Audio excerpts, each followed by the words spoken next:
Hi, and welcome to the Inmotion RS review.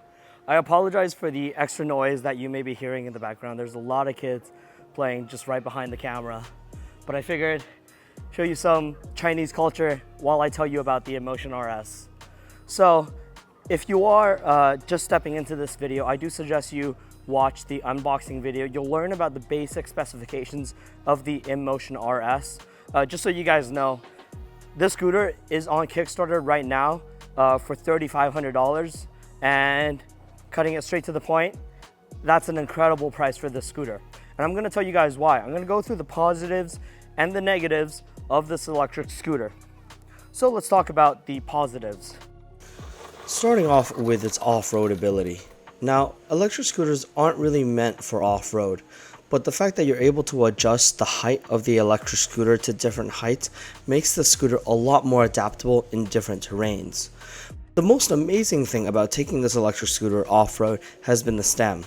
Usually, whenever I take any scooter to this type of terrain, I'm going to end up with either a broken stem or a stem that just no longer sits in place correctly. And basically, the scooter has to go back for repair.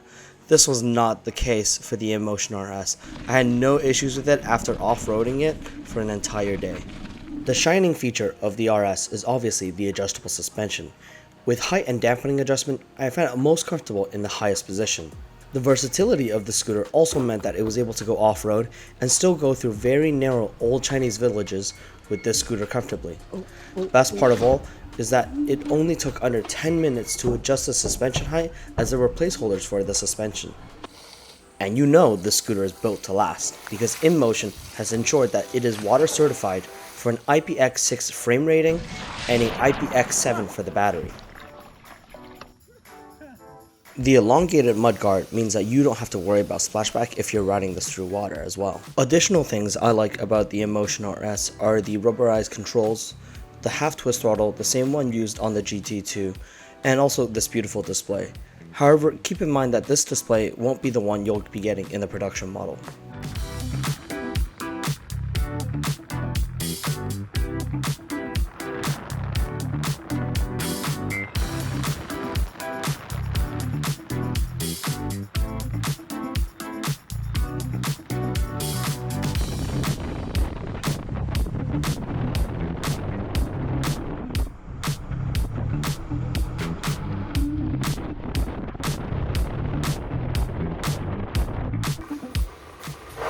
Now let's talk about some of the negatives. First is this main cable hitting the front plastic cover.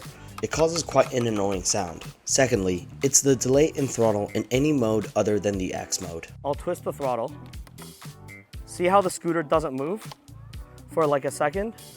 So that's something that's gonna be optimized hopefully in the upcoming weeks or hopefully days. I've already told them about that.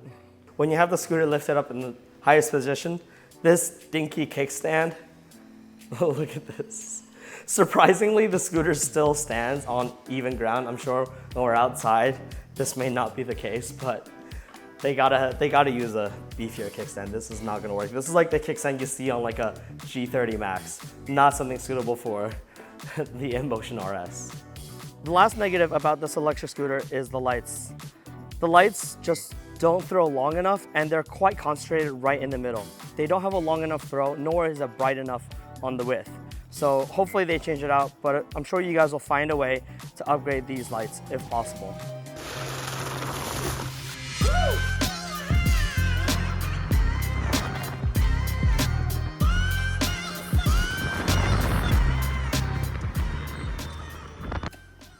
So yeah, it's about 20 centimeters of clearance in its highest position, and about 9 centimeters of clearance at its lowest position.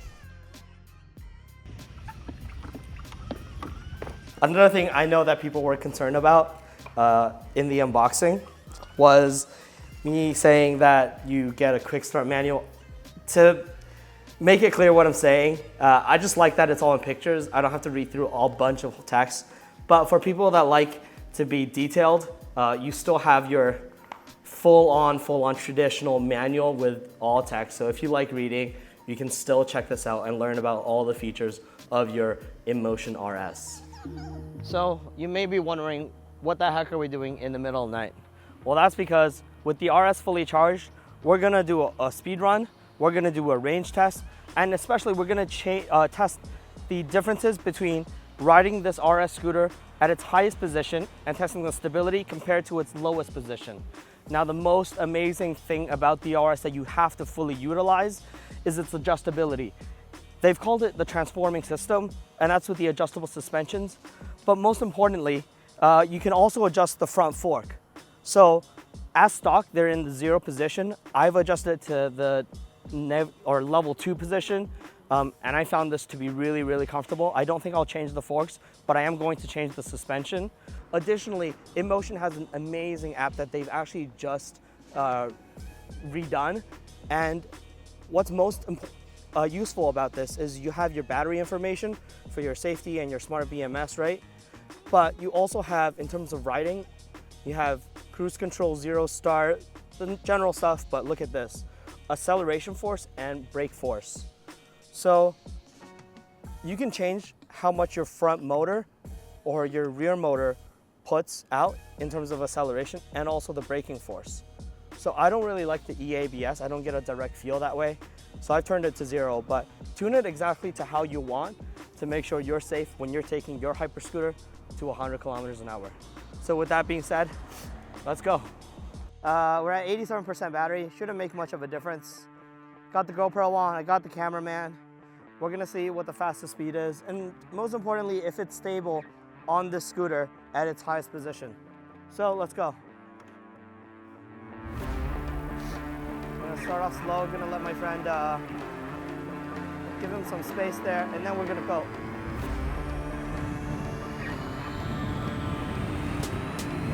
We hit 70.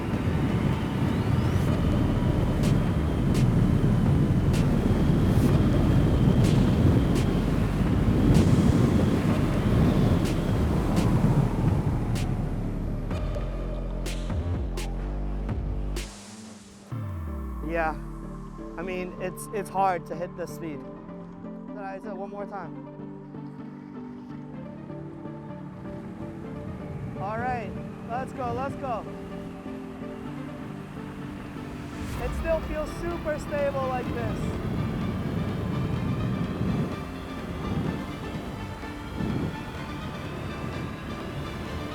It's taking a while.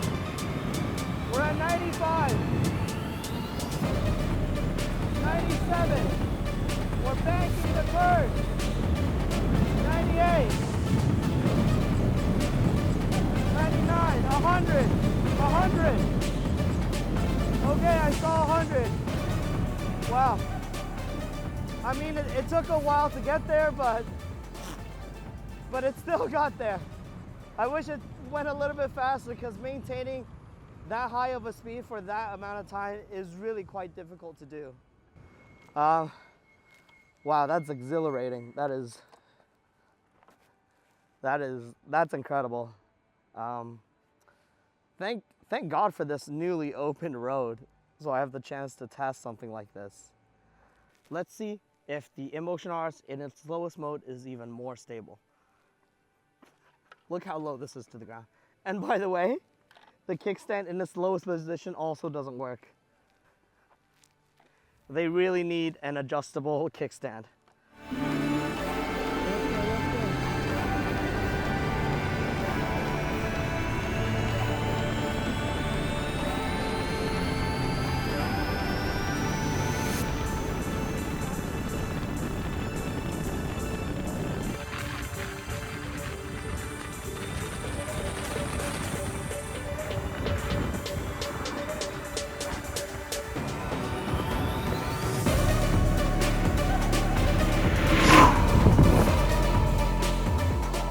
I've been treating this battery like crap. I've been going super fast.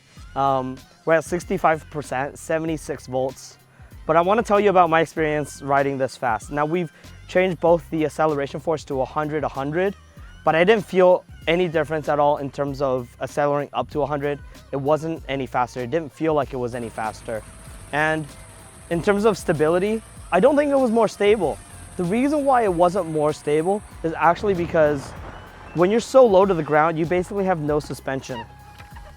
And so any uneven terrain basically bumps the scooter. It's not absorbing the impact.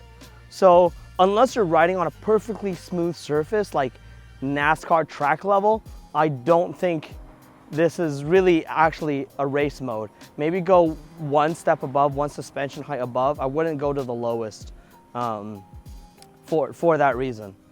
But yeah, so let's do the range test and see how many kilometers we can get out of this guy now. Now, we started off that night with 87 kilometers on the odometer, fully charged. We did so many speed runs, so many. But even with just 10% battery left, I was still able to make a very steep climb up to the top of a mountain. Now, in the end, I was able to get 63 kilometers, making the odometer show 150 kilometers in range. Now, 63 kilometers may not seem like a whole lot, but taking into account the 20 plus speed runs that I did that night, this is actually quite impressive.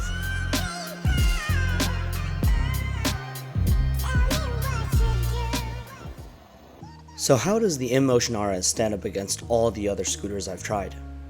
I've tried the new Cabo Wolf King GTR set to replace the GT, and I can tell you that from my testing, the RS is faster. I want to put the two up against each other, but for now, it's only off of memory. The Segway GT2 has a slightly better build quality, but is nothing comparable when it comes to RS's bang for buck, or its suspension travel. I'm hoping to take some of the fastest scooters to the track and have them all face off with one another. The Inmotion RS is one of the craziest scooters I've ever been on. The design is on point and the performance is just nuts. I think this is what a lot of people were asking from the GT2 electric scooter. They want a better performance for their money, and they want a better build quality when compared to other existing hyper scooters, and Inmotion has delivered. It goes without saying that if you're in the market for a commuter scooter, this isn't it. But if you want a high-performance scooter with proper waterproofing and one-of-a-kind height adjustment to take you on exhilarating rides, the Inmotion will make you feel alive again. This is by far my favorite Inmotion product. The RS is available for purchase for only $3,500 on Kickstarter. If you enjoyed this video, please comment, like, and consider subscribing.